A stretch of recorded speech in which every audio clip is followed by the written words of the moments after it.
President. The senator from Iowa.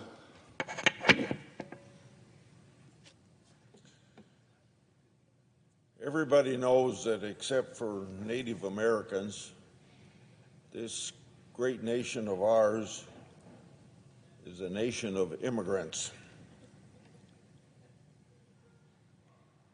We're one of the most welcoming nations in the world, maybe the most welcoming to immigrants, because about 1 million people come here every year legally.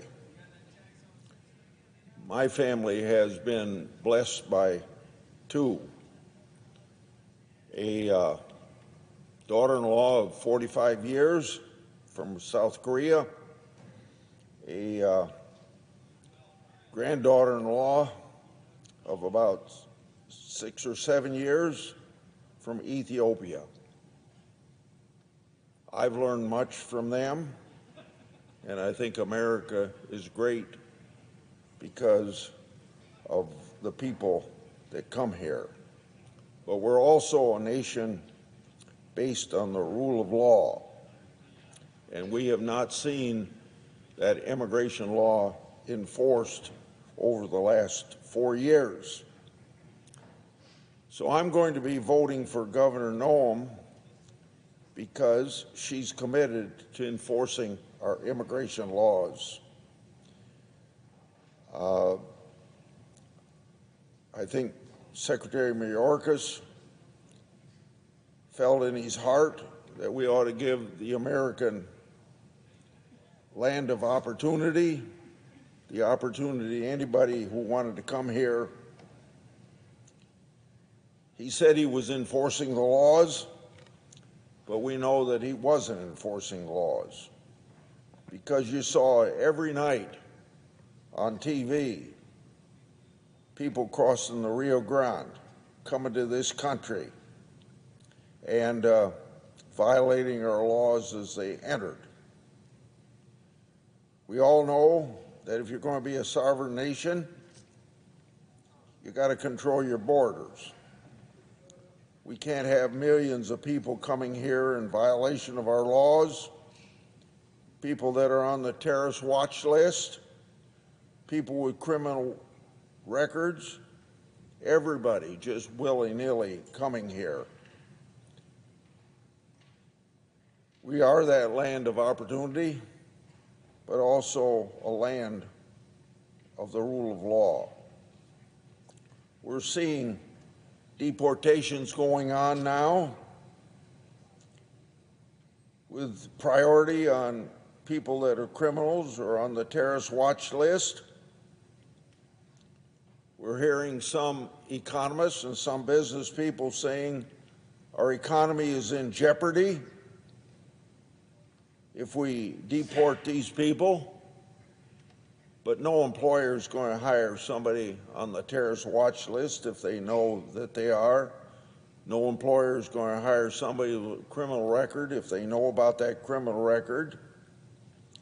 So let's talk about the impact of deportation on the economy after people with criminal records, after people that are on the terrorist watch list, and the 1 2/10 or 1 3/10 million people that have been adjudicated that they did not meet the test of our law that they could legally be in this country.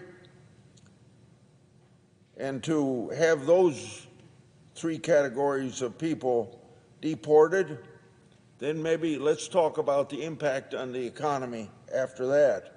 But I think that's quite a few months down the road.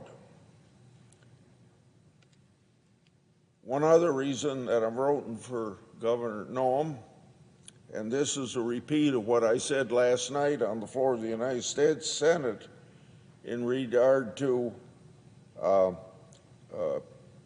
Pete Sethler being chairman or being Secretary of Defense. When these people that are nominees come to my office, I point out to them a couple things. Number one, I always say you're going to be asked if you'll answer our letters. And everybody for decades have been saying yes to that. And I point out to them how they ought to really say maybe, because I use the last 4 years of the Garland Department of Justice as an example, showing these nominees when they come to my office of a file of